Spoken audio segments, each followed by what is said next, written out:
Today we're having picnic with Dr. Jones. We got a lot of good picnic food today, so it's all nice and cool and refreshing for the springtime. And a few questions for you today. What is your favorite wild fermentation food or beverage? I said, don't let wild throw you. It's just, I put it up there because I'm going to make a reference to this book, Wild Fermentation. So think of any fermented food that you've enjoyed lately, and we're going to be talking about fermentation process. Anybody want to share? Wine. Wine is fermented with sugar. My brothers used to make us, we'd pick them, then put them in the big thing, seriously, and stomp grapes, pour the sugar, put them in the big barrels, and then how many months later, or the French, how many years later, aged to perfection. Okay, wine.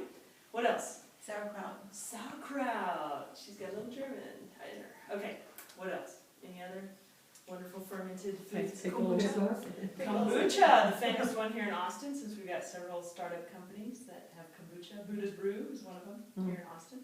What else? Will you be thinking about that while I talk about other cultures? We've already mentioned French, the Germans. Think about every single culture in the world probably has found a way to preserve their foods through fermentation process, or at least, you know, when it was fresh, we want to find a way to use this 6 months down the road, right? So today I brought, from my heritage, my mom's cucumbers now turned to pickles, and I actually pickle these with her. So in here you'll find a little piece of garlic, some grape leaves that were picked on the Cibolo Creek, and some of her dill, which comes right out of her garden, probably one of my brother's peppers, so they got a little bite to them. So this process takes 6 months. She writes the date on the top, and then 6 months later you know that it's ready to go, a nice crispy pickle. You'll try it today. And there's no preservatives in that. The brine was made with vinegar, sugar, a little bit of salt, so it was prepared that way, and then it sits in a heat bath, and then the sealing process also is taken care of during that boiling process or heating process. So we'll talk a little bit more about that, and I'll show you, of course this one took 6 months, but I'll show you how to do a quick pickle today with some ginger. And then we will, during the lunch, we'll take a look at seeing if all of your 5 tastes were satisfied today by discussing our 5 elements chart one more time, see if we remember some things from that. More importantly, maybe, we're going to talk, I guess today a little bit different, about the protein needs for your body, and each one of you can do an individual calculation of your own protein needs depending upon your body weight, and then you'll multiply that by 0.37, and you'll determine exactly how many grams of protein you need per day.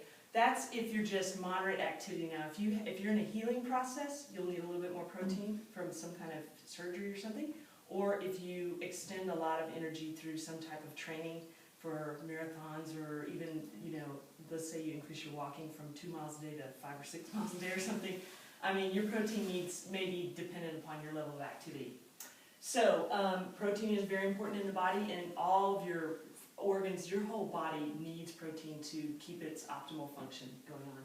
So we'll talk about that today. And then today's menu is chicken Sonoma salad. Extremely healthy. I actually enjoy the version from Whole Foods, but I found it online and tried to make this version even healthier. So you'll find that this particular protein, the chicken, sometimes we consider it maybe a stronger protein than like beans and things that we would get in a typical, maybe some of the more typical lunches we've had.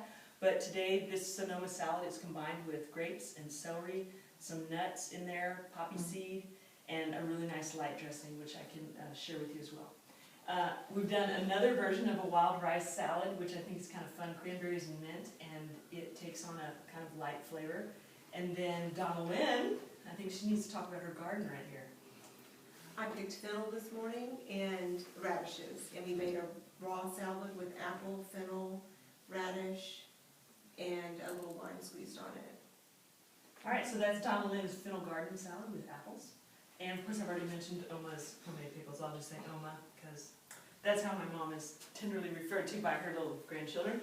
And the book reference today is Wild Fermentations, which I've read pieces of it. I don't actually have it, but if you want to look it up on Amazon and take a look at the table of contents, the man talks about his effort behind the book and why fermentation process has been important through the ages and why it's actually important for our systems. Can any of you guess? I mean, a lot of time, you know, almost every lunch we talk about how important it is for digestion. So the fermentation process and the types of fermented foods that we take in actually help to aid digestion.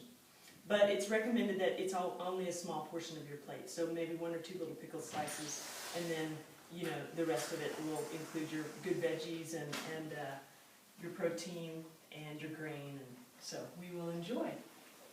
All right, any questions before we serve it up? Oh, I guess I'm gonna demonstrate a little bit, sorry, about the ginger. An easy, safe way to peel ginger without a knife. It's very easy to just take a spoon and just scrape it along the side of the ginger, and you'll just be able to scrape the peel right off, okay? So that makes a super easy way of peeling ginger. And then in order to make it an easy, you've probably had ginger at when you've had sushi, right? It cleans the palate, right? That's what they say. It cleans the palate, and then you're gonna go try another kind of sushi roll, and you wanna taste what that really tastes like, so you use some ginger to clean your palate. So this quick pickling today involves ginger, and I'm gonna do a slice here along, just make them real thin, long slices. And then what happens with this is we would put it in a bowl and put a little bit of sugar on it. a little bit of sea salt. I'm just gonna put it on this tray, real quick. We would put just a sprinkle of sea salt, and then you actually let that sit for about 30 minutes. So it takes a little bit of time.